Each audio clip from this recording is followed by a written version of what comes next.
Welcome to the CTIA 5G Summit Policy Program. I'm Scott Bergman, Senior Vice President of Regulatory Affairs at CTIA, and this is the first of our two Washington Talks Wireless sessions, where we'll hear from leading federal policymakers about the most impactful issues in wireless policy today. Now, in 2020, we faced some unexpected challenges, but there have been two defining themes. First, the effort to make sure that 5G deployment happens as quickly and as widely as possible. And second, to respond to the COVID-19 pandemic. Now, going into this year, we knew that 5G deployment was going to be a national priority, both for policymakers and for the wireless industry. This year, there's been a particular focus on making much needed mid-band spectrum available. 2020 also brought with us the COVID-19 pandemic. And that literally changed every aspect of our lives, the way we communicate, and has really shaped our communications policy discussions this year. So during our panel today, we'll hear from the wireless experts who advise 3 of the 5 FCC commissioners. Joining us here today are Sean Spivey, legal advisor to FCC Chairman Ajit Pai, Umair Javed, legal advisor to Commissioner Jessica Rosenworcel, and Aaron McGrath, legal advisor to Commissioner Mike O'Rielly. Welcome to all 3 of you. And let's start by talking about COVID-19. As the pandemic started, we saw US consumers lean in on their mobile wireless services like they never have before. Using more data, using more voice, trying new applications, and using their services in places that they had never done before. I want to recognize the many challenges and hardships that the pandemic has presented, but I think we can all be proud that US wireless networks rose to the challenge. They've withstood that increase in traffic, and wireless providers have leaned in to make sure that consumers stay connected. So Sean, the FCC acted quickly to address the pandemic, including making spectrum available to wireless providers. I'm hoping that you can talk to us about the steps the FCC took, how those helped. And now, having seen the strong performance of US wireless networks, what lessons can we learn? Sure. Thanks, Scott, and thanks to CTIA for having me today, even if it's under somewhat unique circumstances. In response to COVID, the industry and the FCC tried to react as quickly as possible. And as you mentioned, we issued STAs oftentimes in the same day or overnight to wireless carriers. I believe all the nationwide wireless carriers, as well as US Cellular and others, received STAs covering a wide swath of spectrum. Some of it was in FCC inventory, some of it was licensed to carriers, but maybe wasn't deployed current or built out at this moment. So the industry really came together and worked to find creative solutions to meet the demands of the capacity and the constraints that may have arisen due to changes in things like traffic patterns, people being at home versus being at work, and just relying more on cellular technology. I should also admit that in addition to the STAs we gave to the wireless carriers, we also issued STAs to entities like wireless internet service providers, or WISPs, and unlicensed spectrum. And we also issued some STAs to some tribal entities to provide service on tribal lands. But according to a study put out by CTIA, even, it looked like that basically there was a lot happening on the network side that needed to be responded to based on COVID. Voice traffic rose between 20 and 40%, I believe, according to the CTIA study. Texting was up quite a bit. Mobile data traffic was up almost 20%. And there were a lot of use of applications like telehealth applications, teleconferencing applications over cellular networks. So luckily, the capacity that was made available through the STAs was helpful in that, according to the study, again, it showed that in some areas, it actually doubled capacity and speeds for some wireless network operators. So we were really glad that we were able to do that and act quickly. And I think the lessons learned are, one, that wireless carriers seem to be getting every ounce that they can out of every megahertz of spectrum in their portfolios. And 2, that there is a need to quickly get spectrum to market as much as we can, as quickly as possible, and to get out of the way and eliminate regulatory barriers where possible, to help carriers meet the growing demands, not just during this pandemic, but in general. Thanks very much for that, Sean. Umair, I want to turn to you.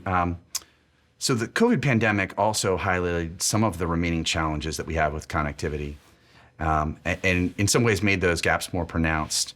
Wondering if you can talk a little bit about how the lessons learned from COVID-19 will shape communications policy going forward. Sure thing. Thank you, Scott, and thank you for having me here today. You know, there's an old saying that life must be understood backwards, but it must be lived forwards. And I think the last time we did one of these panels, a new coronavirus strain had been reported, but little did any of us imagine the devastating effect it could have on the whole world. So let me say first and foremost that the coronavirus pandemic, above all, is a human tragedy. And my heart goes out to those who've lost loved ones in it. But you're absolutely right that in addition to that human cost, we've also seen this pandemic put unprecedented strain on our communications networks as more and more of our life has moved online. And Sean did a wonderful job itemizing what the FCC has done as part of the nation's response to that challenge. I think the chairman's office should be applauded and his team should be applauded for that very important work. And I've certainly been privileged to be able to support it when that opportunity has come around. But I do think that there is more that we can be doing. I think that the FCC's plan to date has been to lean on private actors contributing as a substitute for more concrete or longer term actions. And they've certainly stepped up to the plate. But as Commissioner Rosenworcel has pointed out, that's also left too many people in too many places behind. We know that at least 18 million Americans still don't have access to broadband. We know that at least 16.9 million school children are stuck outside of virtual classrooms because they fall into the homework gap. And we need to address these challenges. So let me offer maybe two ideas about what lessons we can learn from this pandemic, one about the past and one about the future. First, the past. For too many years, we've relied on faulty broadband data to make claims about the digital divide.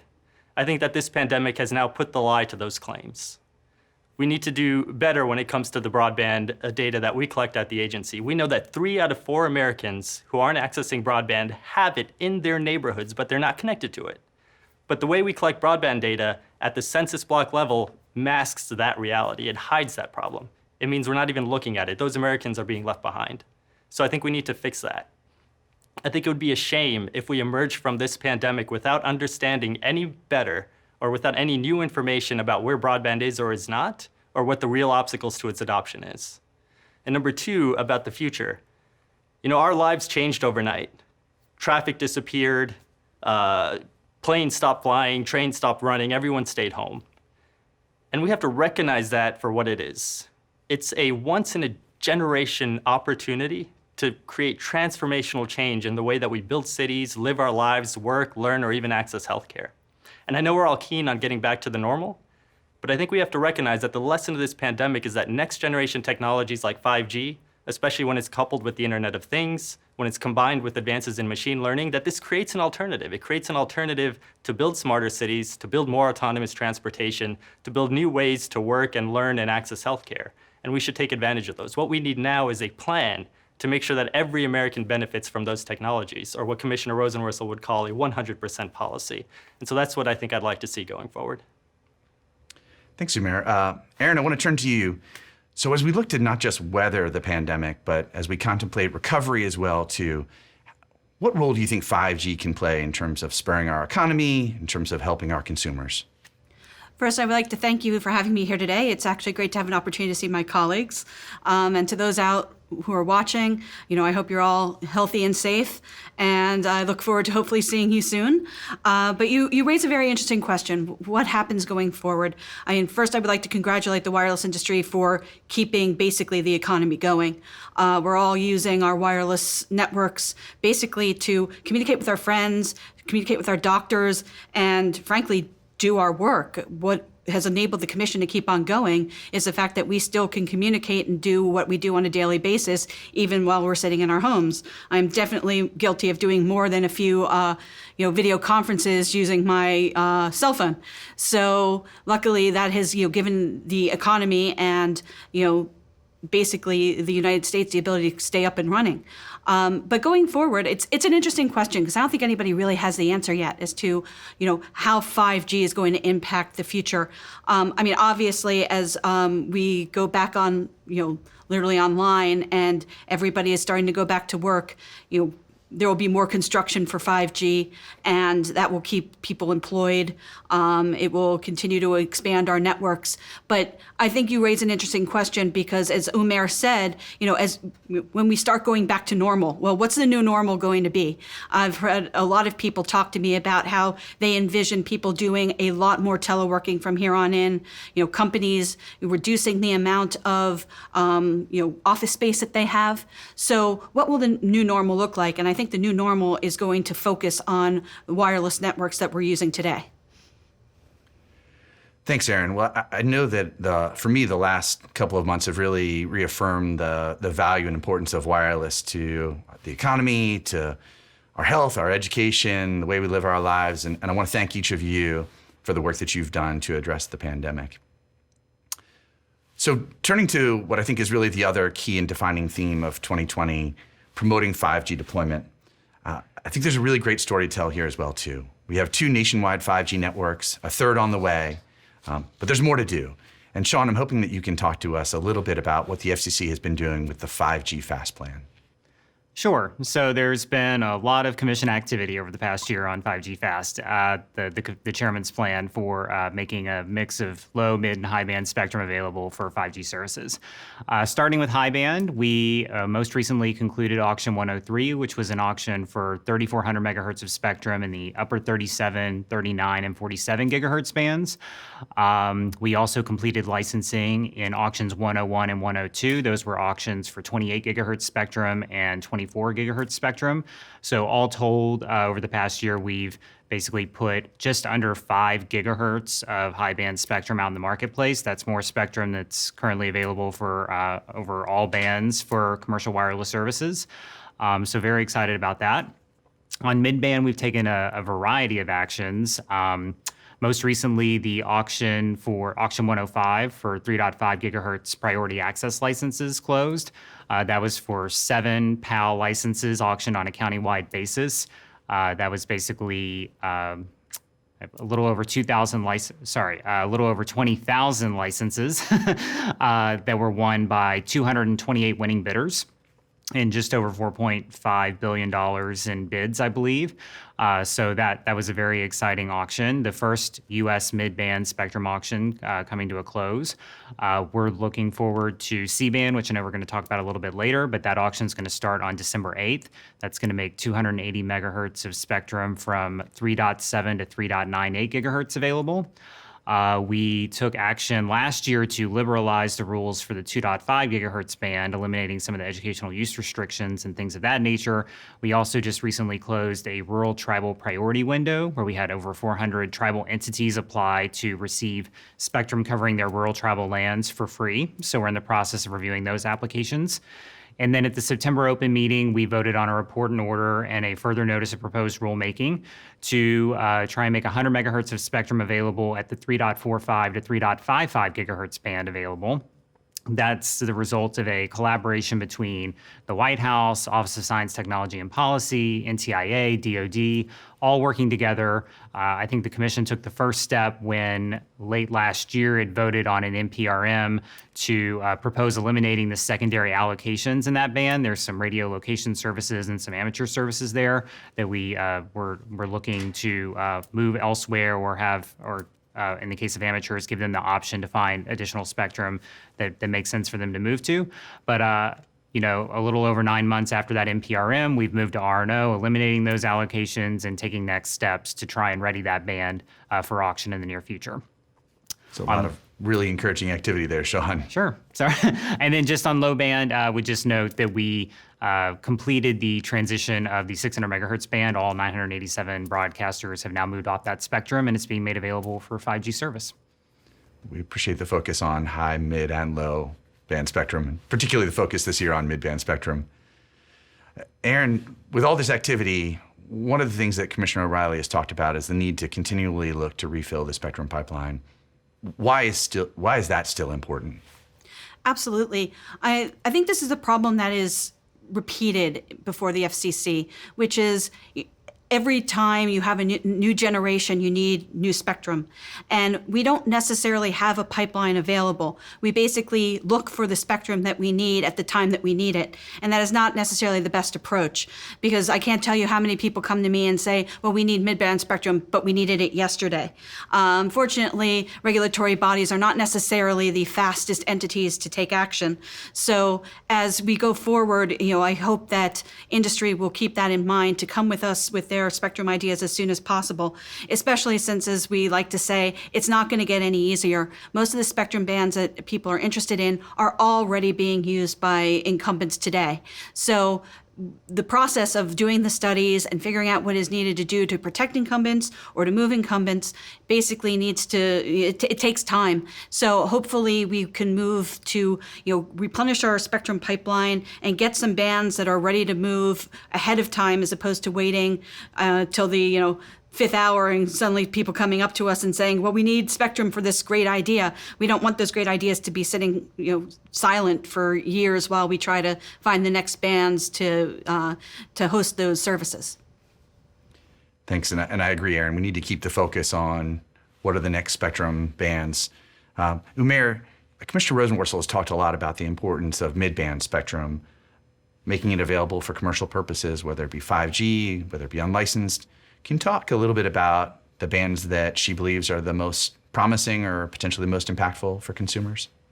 Sure. Commissioner Rosenworcel was one of the very first voices all the way back in 2018 to say that the United States needs to pivot to mid-band spectrum.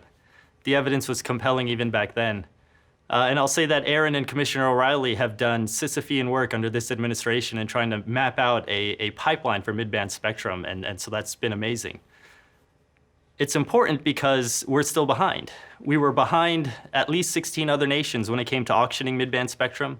We're still behind today other countries when it comes to the amount of mid-band that's available. And so we need to start making that up.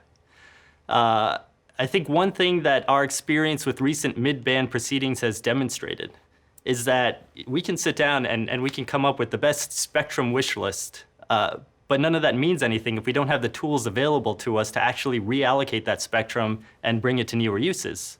And our recent experiences have demonstrated that maybe we don't, that our traditional spectrum reallocation tools are too slow, or they're too clunky, or they're too ineffective for the 5G era. Now, we've had success in some proceedings like C-band, but the ways we've reached that success are not things that are easily repeated in other spectrum bands. In fact, it might even make it harder, because in some ways, our experience in C-band has turned future spectrum discussions into let's make a deal. And that's not really a path forward on this issue.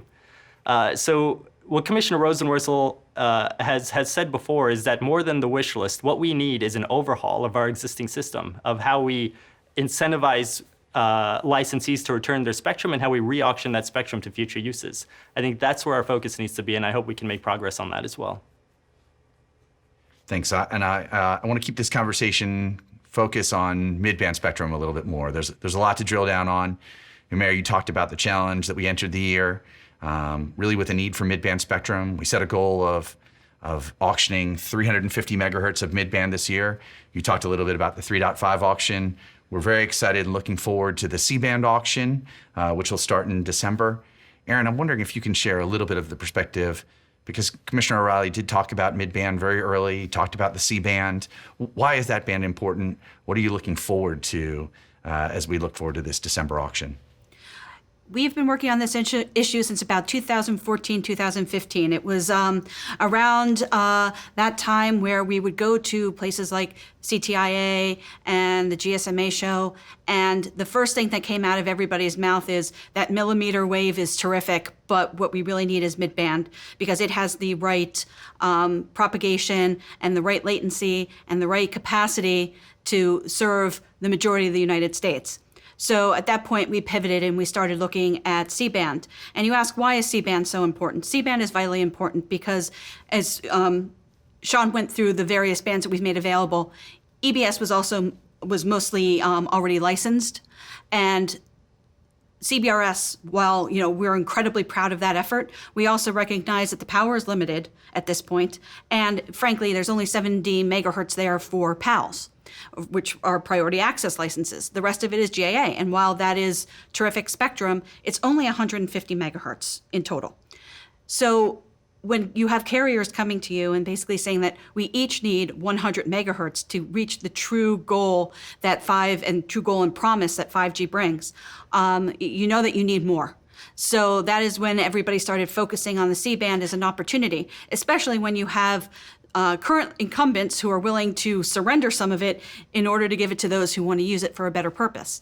So we focused quickly on C-band and targeted it so that we would ensure that we would have a sufficient amount of spectrum to meet the needs of the wireless providers, the cable industry, and everybody else who was interested in coming to us wanting to participate in this 5G movement. But we can't finish and stop there either. We need to look at the frequencies between 3.1 and 3.55 because at the end of the day, 280 isn't enough either. So we will continue to work, and I hope the commission strives to do everything it can to work with the other federal agencies to start looking at those bands. We've already looked at the top 100, but more still needs to be done. We should be looking at clearing the second 100 and then figuring out whether or not we can share with the rest. Thanks, Erin. Sean, so Chairman Pai really has heard industry's call for speed when it comes to bringing mid-band spectrum to market. And I know you all have worked so hard on the C-band, which really is a centerpiece of our strategy around licensed mid-band spectrum. There's been a tremendous amount of work that's gone into bringing that band to auction in December. Can you tell us a little bit about what the FCC has been doing this fall, what you expect between now and December, and then what needs to happen after the auction in order to make that critical band usable? Sure, yeah. So, there's been a lot of work on C-band, so much that I actually had to write it down on a list just to make sure I didn't miss anything. But you're right. So from the time that the commission adopted the report and order and the auction comment PN back in February, it's taken a number of steps, including issuing an auction procedures PN. The satellite operators have elected accelerated relocation. We've hit the trigger there, making the spectrum available even more quickly. We issued a public notice seeking comment on lump sum payment issues, and then a final C-band cost category schedule, as well as a final list of processes and procedures for lump sum elections. We have issued public notices seeking comment on the selection of the relocation coordinator and the relocation payment clearinghouse. And in the case of the relocation coordinator, we've actually issued an order naming RSM as the relocation coordinator. We have issued a public notice allowing for amendments of final transition plans based on the lump sum elections that the Earth Station operators made. And we've also dealt with several state petitions, judicial challenges along the way.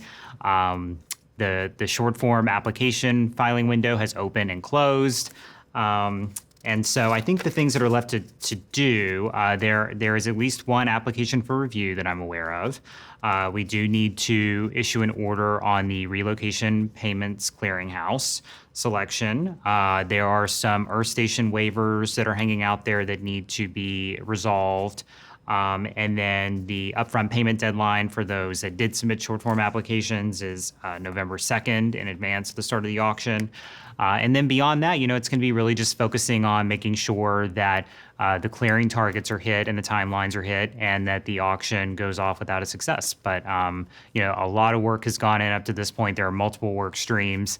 And it is a testament to the whole of agency effort from all the bureaus and offices that have been working on this item or this proceeding to get us where we are up to this point.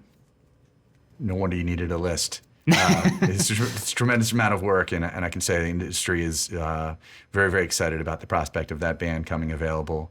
I want to talk quickly about another mid-band priority for the wireless industry, something that's really been a key focus for countries around the world as they make their 5G deployments, and that's the lower 3 gigahertz band. Umair, I'm wondering if you can talk a little bit about that. I know the FCC launched a proceeding in September to auction the upper 100 megahertz of that spectrum. Can you talk a little bit about why that's valuable for 5G and how that fits into the overall spectrum plan? Sure thing.